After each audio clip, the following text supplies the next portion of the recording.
do pressuposto que se faça aí um trabalho junto a psicólogos, Sim, assistentes um estudo sociais, psicossocial, um estudo que é psicossocial que obrigatório. deve ser E eu feito. digo assim, até essa própria orientação, doutora Simone, de falar para eles, colocar o nome dos dois na certidão, Exatamente, né? tudo Mas é isso que eu isso, falo, porque quando se quando... nega legalizar essa realidade, situação que é o atual. casal, Com E certeza. hoje, o trabalho de psicólogos e assistentes sociais nas varas da infância e da juventude é um trabalho muito relevante, que não deve ser desconsiderado. O artigo 150 do ECA deveria ser cumprido, porque infelizmente no interior, em estados menores, nós não vemos essa atuação por deficiência do Poder Judiciário.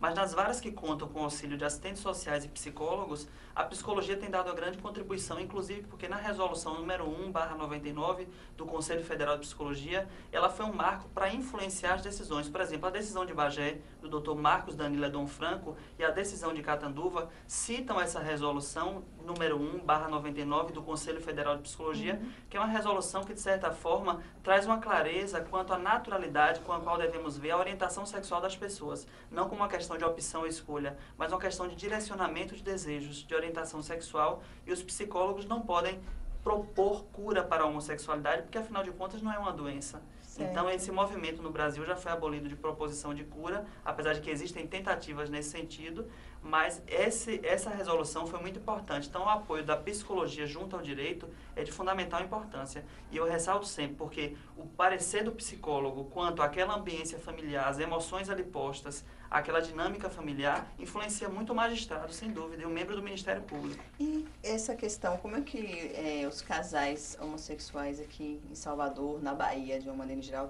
têm reagido em relação a essas determinações, essas resoluções que têm sido aprovadas em outros estados?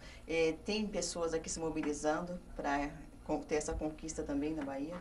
Tem pessoas que estão se mobilizando. Já há vários casos em que os casais convivem de maneira estável e um só companheiro ou companheira já adotou no seu nome, mas ainda um caso em que foi deferido um processo de adoção em nome de ambos ainda não aconteceu. Recentemente houve um caso muito inovador, a decisão do Dr. Emílio Salomão Pinto Rezedá, que deferiu a adoção de um filho de uma companheira a uma companheira que não gestou, ou seja, uma apenas gerou o filho biologicamente por inseminação artificial, e a outra companheira que compartilhou de todas as responsabilidades e de todo o processo, que acompanhou o sonho da maternidade, adotou o filho da companheira, que é a mãe biológica da criança. E o Dr. Salomão deferiu essa decisão e fez com que constasse no assento o nome das duas mães. Eu até escrevi um ensaio intitulado Duas Mães sobre isso, que está em vários sites do país. É bem interessante, já um precedente positivo. Né, Mas é importante salientar e ratificar, porque isso já foi dito, que o caminho para a facilitação desse processo é tratar a união homoafetiva como união estável. É o nosso Tribunal de Justiça do Estado da Bahia determinar que seja de competência das varas de família Isso. O reconhecimento e o tratamento, o processamento da união homoafetiva como união estável. Estar-se aí atribuindo a conotação familiar, né? Familiar. O que facilitaria imensamente o processo de adoção. Agora eu vou fazer uma pergunta, até porque nós temos muita dificuldade até em fechar esse programa devido ao tema dele. Vocês acham que os profissionais envolvidos nessa temática estão preparados para esse novo momento? Infelizmente não. É raro, e assim, eu tenho sido muito requisitado por conta da obra, e é raro perceber pessoas que estão não só atuando, como pesquisando o tema. As pesquisas são muito incipientes ainda. Existe a Ana Paula Ziel no Rio de Janeiro, a doutora Maria Berenice Dias, alguns constitucionalistas e familiaristas que vêm discutindo o tema, mas os casais, inclusive, me relatam que têm dificuldade na procura de um advogado ou advogada para a causa, por conta de que os colegas, alguns por preconceito, não abraçam, outros por falta de conhecimento científico, técnico em torno da matéria específica. Então, na verdade, ainda são poucos aqueles vocacionados para o assunto, porque é um tema ainda novo no Brasil, fora não. Até porque é uma questão técnico-processual aí. Nós temos que afastar uma preliminar processual chamada possibilidade jurídica do pedido. Ou melhor dizendo, impossibilidade jurídica do pedido. E a gente afasta essa preliminar com o princípio da dignidade da pessoa humana, com o princípio da igualdade, né, para afastar aquela ideia que nos foi trazida pela própria Constituição quando exemplifica uma forma de constituição de família, que seria o casamento ou união estável heterossexual. Entre homem e mulher heterossexual. Né? Na verdade, aquela lista não é uma lista fechada, taxativa, não Isso. não temos ali números clausos. É uma lista exemplificativa, é um rol exemplificativo. Então, a gente tem que demonstrar ao magistrado, ao Ministério Público, essa questão. E, infelizmente, às vezes, nem sempre os colegas estão preparados, tanto quanto ao aspecto do direito material, ou até mesmo processual, para enfrentar a demanda. E você, Tatiana, o que você percebe que acontece na sua área de atuação em relação a esse tema? Eu acho que, como tudo que é novo, né, é uma coisa que é construída, né? Então, eu vejo que está num momento de construção. Eu não entendo como isso pode se firmar antes que a união homoafetiva seja, de fato, né, reconhecida legalmente.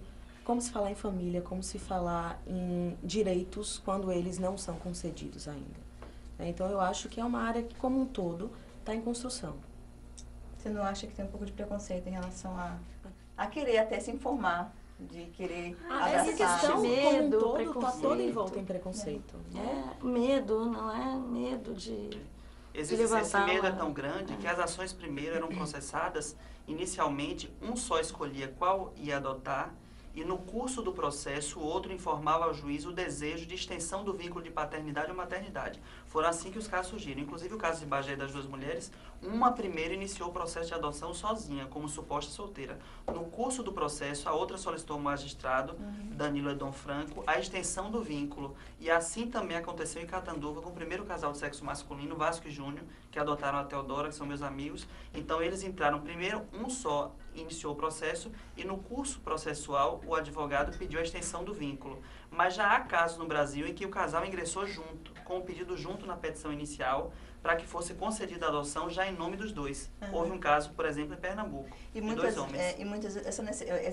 Essa necessidade está sendo criada até em função de um dos pares, por exemplo, se a criança está só no nome de um, ela não tem o direito à assistência médica, patrimônio. depois patrimônio. Exatamente. Então é uma questão até prática, até para o Prática. futuro, até para você garantir o futuro daquela criança, você regularizar essa Exatamente. situação. Exatamente. E o Poder Judiciário começou a sobrepesar o que é melhor.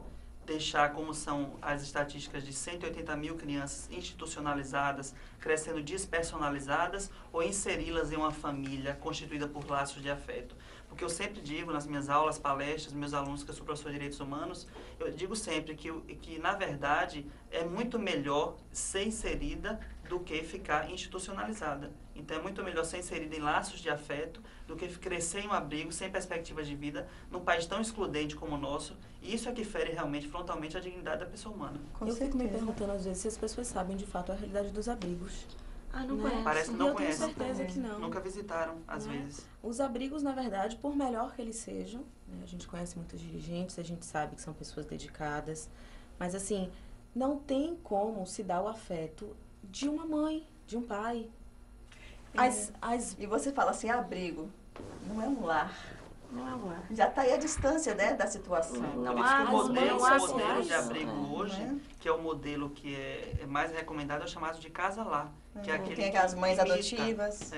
São, na verdade, né, alojamentos onde algumas crianças convivem com uma mãe social. Só que essa mãe social é alguém que é contratada. Né? Então, mesmo que ela seja afetuosa, pode ter alguma questão, né, trabalhista relacionada à adequação ou não do trabalho, e elas saem e outras entram. Então, assim, não se estabelece, de fato, um vínculo duradouro. Então, fica complicado. E a criança não é trabalhada como um ser individual. É Ela tudo muito recebe um coletivo, tratamento né? padronizado, a questão do vestuário é coletiva, a questão do afeto é coletivo, no final das contas, né? Então, não há aquela construção subjetiva do indivíduo, que também é tem necessário que só o seio familiar. E é notório, né, o possibilita. sentimento de falta de proteção, de falta de amor. E de Permeia. perspectiva, gente, porque essas crianças, elas têm data, a permanência Saída. delas tem um prazo de validade, elas não vão ficar a vida inteira ali. Exatamente, fecha 18 anos. Então isso é muito mais prejudicial para a mentalidade da pessoa do que ela ser adotada por um casal, né? E a grande polêmica com Homoafetivo. relação a essa questão da homoafetividade é que os setores mais conservadores da sociedade, como por exemplo bancadas religiosas que têm legislado por doutrina, o que eu digo sempre que é prejudicial, porque deve se legislar para todos e não para alguns cidadãos, trazendo categorias e diferenciando os cidadãos. Então, quando na realidade nós tratamos de direito, é para todos. Então, o Estado laico, quando as esferas